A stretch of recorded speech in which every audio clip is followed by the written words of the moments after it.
Hello students, how are you? Have you completed? बेटा आपने worksheet 4 सबने कंप्लीट कर ली है। आई होप आप कर चुके होंगे क्योंकि इसके 2 पार्ट तो मैंने करवाए थे आपको सेकंड सम के, बाकी 4 पार्ट्स आपको करने थे। प्रोडक्ट का आंसर आपको पीछे दिया ही हुआ है, सिर्फ आपको वेरीफाई और देखना है कि दोनों लेफ़्ट साइड और राइट साइड सेम आनी चाहिए। So I hope you have done all these parts of worksheet 4. Now we are doing the worksheet 5. Fifth worksheet हम करने जा रहे हैं बेटा। Question number 1 is express the following as a product of its any two factors. अब आपको worksheet 5 worksheet 4 तक जो आप करते आ रहे हैं थोड़े से लेंथी सम थे, आपको टफ़ लग रहे होंगे। टफ़ थे नहीं वैसे, लेकिन वर्कशीट 5 जो है आपको बहुत इजी लगेगी। छोटे छोटे सम्स हैं इसमें। Express the following as a product of its any two factors. 12x² y, 12x² y को आपने इस फॉर्म में लिखना है कि टू फैक्टर्स की प्रोडक्ट हो। टू फैक्टर्स कुछ भी हो, आप इसको 12 मल्टीप्लाई x² y लगा सकते हैं।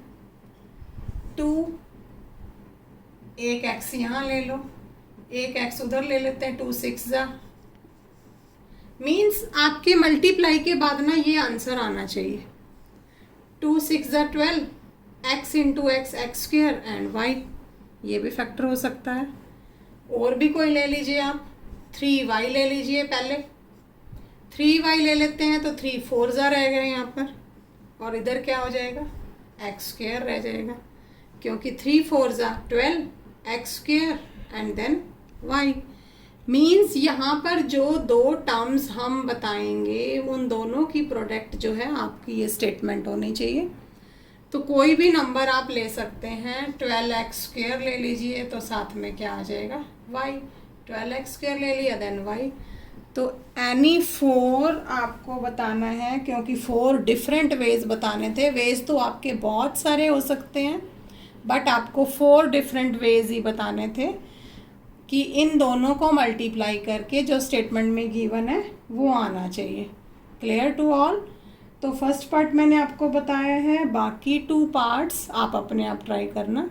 Okay, now students, question number 2 is find the HCF. HCF meaning highest common factor. आपको हाईएस्ट कॉमन फैक्टर बताना है जो स्टेटमेंट गिवन है। जैसे आपको फर्स्ट पार्ट दिया हुआ है 5 एंड 12a²। इन दोनों का highest common factor find out करना है आपको। ओके, तो आपको कैसे करना है, किस मेथड से करना है वो बताने जा रही हूँ मैं आपको। 2a⁵ 2a⁵ को आप कैसे लिखेंगे? Factors of 2a⁵ that is 2 multiply a okay. यानी कि 2a⁵ को हमने इस एक्सपेंडेड फॉर्म में लिख दिया। 2 मल्टीप्लाई a को 5 बार, क्योंकि पावर 5 थी। Then factors of 12a⁵2। अब आपको इस चीज़ का ध्यान रखना है कि 12 को यहाँ पर आप 2 6 जा नहीं लिख सकते, 3 4 जा नहीं लिख सकते, क्योंकि आपको ओनली प्राइम नंबर्स लेने हैं।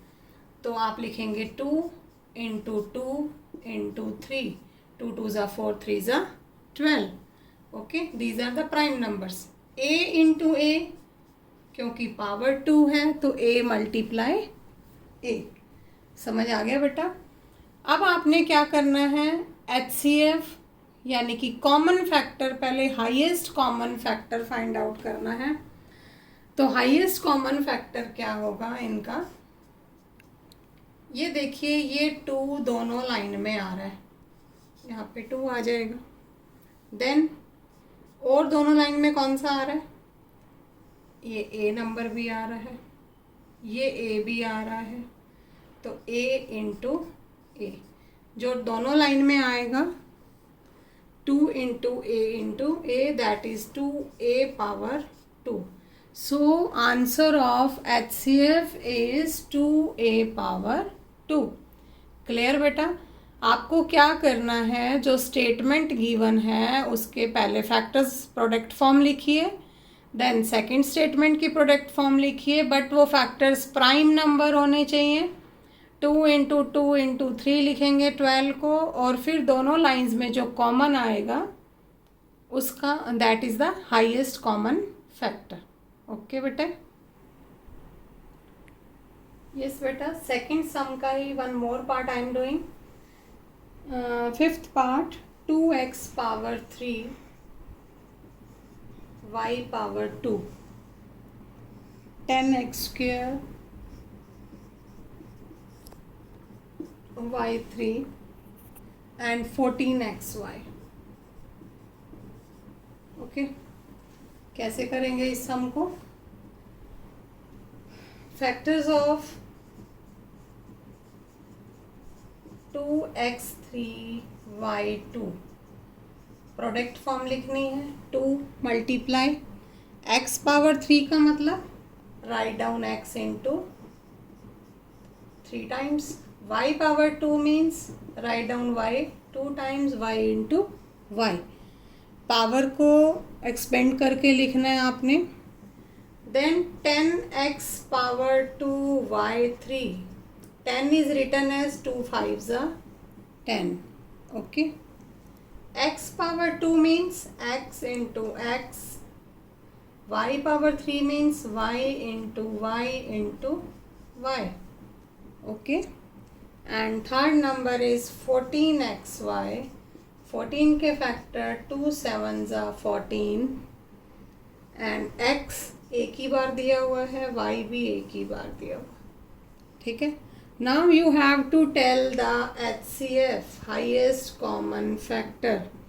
हाईएस्ट कॉमन फैक्टर क्या होगा, जो तीनों लाइंस में कॉमन होगा. एक तो 2 कॉमन आ रहा है, 2 आ जाएगा, जो तीनों लाइंस में आएगा वही आ सकता है. उसके बाद x तीनों लाइन में आ रहा है, एक x भी आ जाएगा.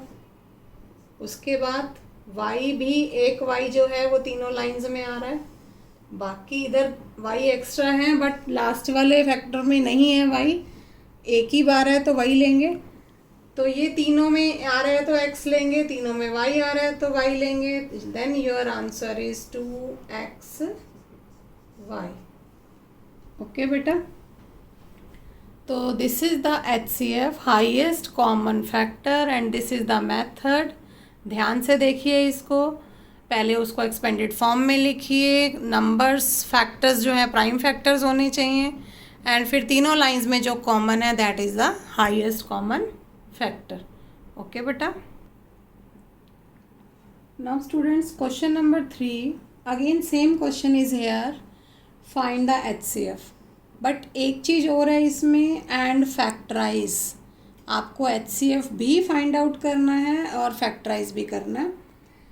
तो क्वेश्चन नंबर 3 करने जा रही हूँ बेटा मैं. इसका सेकंड पार्ट करते हैं हम पहले. 16m minus 4m square. देखो, HCF फाइंड आउट करने का वही मेथड जो हमने सेकंड वर्कशीट में, सेकंड सम में किया है. फैक्टर्स ऑफ 16m, वही काम करेंगे आप. 16 के फैक्टर्स क्या होंगे, 2 इंटू 2 इंटू 2 इंटू 2. 4 इंटू 4 मत लिख देना क्योंकि प्राइम नंबर लिखने हैं. और साथ में क्या लिखोगे, m. Then 4m square. Sign जो है ना, थर्ड सम में बीच में साइन आ गया है, आपको यहाँ नहीं लिखना साइन. लास्ट में जब हम फैक्टराइज करेंगे तब यूज़ करेंगे साइन का. 4 की जगह क्या लिखेंगे, 2 इंटू 2. m स्क्वेयर की जगह m into m. And find out the HCF. 2 common, again एक और 2 common, again m is common, एक ही m कॉमन आ रहा है. तो 4m इज योर HCF। इतना सम हम लास्ट सम में भी कर चुके हैं, सेकेंड सम में। अब एक चीज़ और एक्स्ट्रा करनी है, फैक्टराइज। फैक्टराइज कैसे किया जाता है? Write down the statement again. Statement again लिखिए। स्टेटमेंट लिखने के बाद जो HCF है ना उसको कॉमन ले लीजिए। 4m को कॉमन ले लेते हैं स्टेटमेंट में से। जब आप स्टेटमेंट में से 4m जो HCF आया आपका, ये HCF जो आया है उसको कॉमन लेंगे जब आप, तो बताइए 4m को कॉमन लेने पे इस फर्स्ट नंबर में से क्या बचेगा? क्योंकि यहाँ 16m है, 16m में से 4m निकल गया तो बताइए क्या बचेगा? 4 4 जा 16 होता है, तो एक 4 बचेगा आपके पास। m कॉमन जा चुका है तो अब m तो रहा ही नहीं आपके पास यहाँ पे, देन माइनस का साइन। 4 कॉमन ले लिया आपने, यहाँ 4 था और 4 हम कॉमन ले चुके। m स्क्वायर है, एक m हम कॉमन ले चुके, एक m हमारे पास बच जाएगा। ठीक है, दिस इज योर आंसर। ये फैक्टराइज है। इसका एक और मेथड भी है। आप देखिए, जब आपने 4m को कॉमन ले लिया, आप देखिए फर्स्ट लाइन के अंदर जो आपके राउंड में नहीं आया फैक्टर, बाकी क्या बचा? 2 2 जा 4 बचा ना, तो पहला नंबर 4 आ गया। सेकेंड लाइन के अंदर क्या बचा? ओनली m बचा, वो हमने ले लिया। ठीक है, फर्स्ट लाइन में जो बचा यहाँ आ जाएगा, सेकेंड लाइन में जो बचा यहाँ आ जाएगा। ओके, 4m को हम कॉमन ले रहे हैं। समझ आया बेटा? ओके, yes बेटा, one more part I am doing, fourth part, same method, factors of 20x power 3। 20 के फैक्टर्स बताइए। प्राइम फैक्टर 2 इंटू 2 इंटू 5, 2 2 जा 4 5 जा 20, 2 10 जा मत कर देना। x पावर 3 का मतलब x into x। Then 40x power 2 के फैक्टर्स 2 इंटू 2 इंटू 2 इंटू 5, 2 2 जा 4, 2 जा 8, 5 जा 40, x into x। Then 80x के फैक्टर्स 2 को 4 बार लिखेंगे, 16 बन जाएगा। देन 16 5 जा 80 होता है, और देन x। ठीक है, ये हमने प्राइम फैक्टर निकाले हैं। जैसे हम ऐसे करके प्राइम फैक्टर निकालते थे ना, वैसे फाइंड आउट होगा ये। उसके बाद हाईएस्ट कॉमन फैक्टर क्या होगा? तीनों लाइनों में कॉमन क्या आया? 2। दूसरा 2 भी कॉमन आ रहा है, वो भी ले लेते हैं। तीसरा 2 कॉमन नहीं आ रहा क्योंकि ऊपर है नहीं। 5 कॉमन आ रहा है, ओके, 5 ले लेते हैं। एक x भी कॉमन आ रहा है, तो x भी ले लेते हैं। 2 2 जा 4, 5 जा 20x। 20x is the HCF। अब फैक्टराइज करने के लिए write down the statement.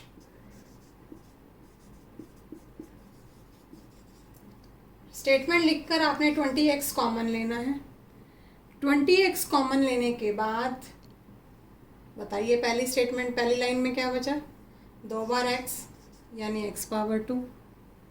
Second line में क्या बचा? एक तो 2 बच गया और एक x बच गया, माइनस का 2x। थर्ड लाइन में 2 2 जा 4, तो प्लस 4 आ गया। साइन एज इट इज़ रहेंगे। This is your factorization. समझ आया बेटा? तो आपको वर्कशीट 5 कंप्लीट करनी है। कोई प्रॉब्लम होगी तो हम नेक्स्ट लेक्चर में डिस्कस करेंगे। सिंपल सम है बिल्कुल।